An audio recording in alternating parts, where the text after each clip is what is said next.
Oke, nah sekarang kita lihat Allah sendiri. Kayak gimana sih rentetan dari yang sejati sampai lahir manifestasi sampai lahir tajalli itu. Jadi memahami Allah, katanya Ibnu Arabi, bagi dia di 3 level. Allah tidak ujuk-ujuk dia sendiri terus misah dengan Allah. Allah itu dia punya 3 martabat. Martabat yang pertama adalah martabat ahadiyah. Ahadiyah itu Allah apa adanya, yang laisa kamislihi syai'un. Akalmu gak akan nyampe memahami Allah. Dia tidak seperti apapun. Seperti apapun definisimu, gambaranmu, sebutanmu terhadap Allah, Allah tidak kayak gitu. Karena akal kita terbatas, Allah tidak terbatas. Akal kita hanya laku untuk yang punya ruang dan punya waktu, tapi Allah tidak punya ruang dan tidak punya waktu. Ya kan? Akalmu itu kan tidak berdaya. Kalau di luar ruang, di luar waktu sudah nggak nyampe sudah. Yang tidak terbatas saja akalmu sudah nggak nyampe. Berapa angka paling besar? Nggak akan nyampe pikiranmu. Berapa ya angka paling besar itu ya? Selalu ada yang di atasnya. Atau berapa angka paling kecil nggak? Selalu ada yang di atasnya. Ukuran paling besar adalah nggak nyampe. Jarak paling jauh itu berapa? Nggak nyampe. Karena akal kita hanya bisa untuk yang terbatas. Karena dia sendiri sifatnya terbatas.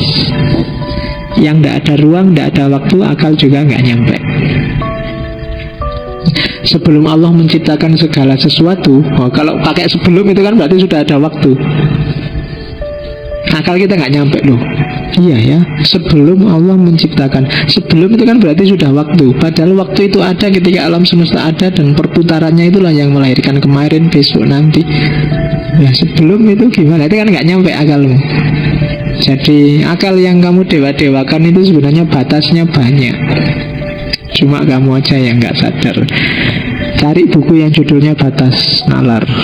Itu versi positivistik di mana nalar itu terbatas. Tapi kalau versi religiusnya nanti seperti ini. Oke, nah karena Tuhan itu tidak bisa dinamai, tidak bisa dijangkau, tidak bisa dijelaskan, tidak bisa diakses oleh pikiran. Satu-satunya jalan untuk memahami Tuhan di level ahadiyah itu nanti yang disebut teologi negatif. Selalu harus kamu negasikan apapun temuanmu, apapun pikiranmu, apapun definisimu, penjelasanmu tentang Tuhan. Tuhan pasti tidak seperti itu. Itulah nanti yang disebut teologi negatif. Negasikan semua, karena Tuhan ada di balik itu semua. Pikiranmu gak akan nyampe, penjelasanmu gak akan menjelaskan yang sesungguhnya. Jadi itu level yang pertama. Ada level yang kedua, yaitu level wahidiyah. Level wahidiyah ini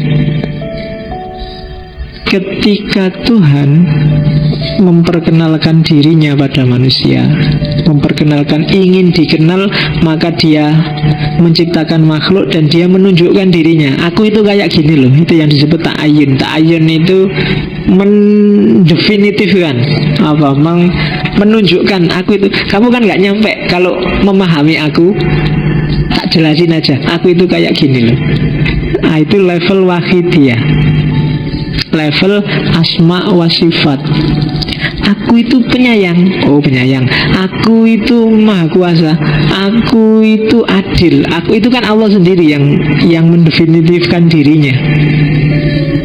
Nah ini sudah level selanjutnya dari ahadiyah. Namanya wahidiyah. Asmaul Husna yang 99 itu level wahidiyah. Ini ya masih Allah, cuma Allah yang mendefinisikan dirinya sendiri. Level wahidiyah namanya. Apakah Allah itu penyayang seperti gambaranmu? Aslinya enggak. tapi dia penyayang. Buktinya apa? Dia menyayangi alam semesta. Dia adil kepada makhluknya. Maka ada yang bilang level wahidiyah itu adalah level perbuatannya Allah. Jadi ketika Allah melakukan sesuatu, dalam tanda petik ya, melakukan itu, dari situlah lahir wahidiyah.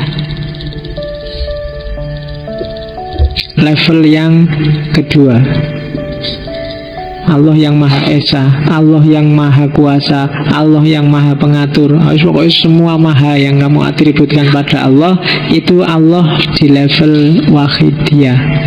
Kalau bahasanya Asy'ariyah ya level sifat. Dan kalau Ibnu Arabi mirip Mu'tazilah, bagi Ibnu Arabi ya sifat sama zat itu jadi satu. Nggak ada kok pisah-pisah. Kalau Asy'ariyah ya sifat sama zat itu dua hal yang berbeda. Oke, itu level kedua. Jadi itu yang disebut emanasi paling suci, Faidul Aqdas. Jadi limpahan Allah yang pertama itu dirinya sendiri, asma wa sifat. Baru yang ketiga namanya martabat level ketiga, tajalli syuhudi, yaitu manifestasi dari adanya Allah dengan adanya alam semesta ini. Tadi kan dibilang, kamu, alam semesta, gunung, laut, dan semuanya itu kan sebenarnya adalah tajallinya Allah. Cuma tajalli yang ketiga, tajalli level ketiga. Karena Allah itu Maha Pencipta, untuk jadi Maha Pencipta kan harus ada ciptaannya. Maka lahirlah tajalli ketiga, ciptaannya. Karena Allah itu penyayang, kan harus ada yang disayangi. Karena Allah itu adil, kan harus ada yang diadili. Karena Allah itu sabar, sabar kepada siapa? Harus ada yang disabari. Dari situlah lahir alam semesta. Level Allah yang ketiga, tajalli syuhudi. Syuhudi, kalau ini tajalli yang sudah tampak, yang bisa dilihat. Ya termasuk kamu, termasuk alam semesta yang bisa diakses oleh panca indramu, bahkan termasuk jin, setan, dan kawan-kawan. Baik kawan-kawanmu maupun kawan-kawannya setan. Ternyata ketemunya sama lu, kok kawan-kawanku dan kawannya setan kok podo wae.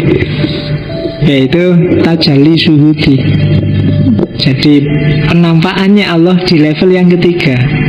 Jadi tadi Allah itu tidak terjangkau oleh siapapun, tapi terus mendefinitifkan dirinya untuk bisa dikenali. Kuntu kanzan mahfiyan, aku adalah khazanah tersembunyi. Fa'ahbabtu an u'rofa, aku pingin dikenal. Fakholaktul holqa, maka aku ciptakan makhluk. Fabi arofuni, maka kemudian karena aku mereka bisa kenal aku sendiri. Jadi itu sebenarnya Allah sendiri yang ingin dikenal, dan dia mendefinitifkan dirinya, mendefinisikan dirinya di level kedua. Maka lahirlah nama Allah, lahirlah Ar-Rahman, lahirlah Ar-Rahim, lahirlah itu sebenarnya ya Allah sendiri. Cuma Allah yang bertajalli dalam asma dan sifatnya.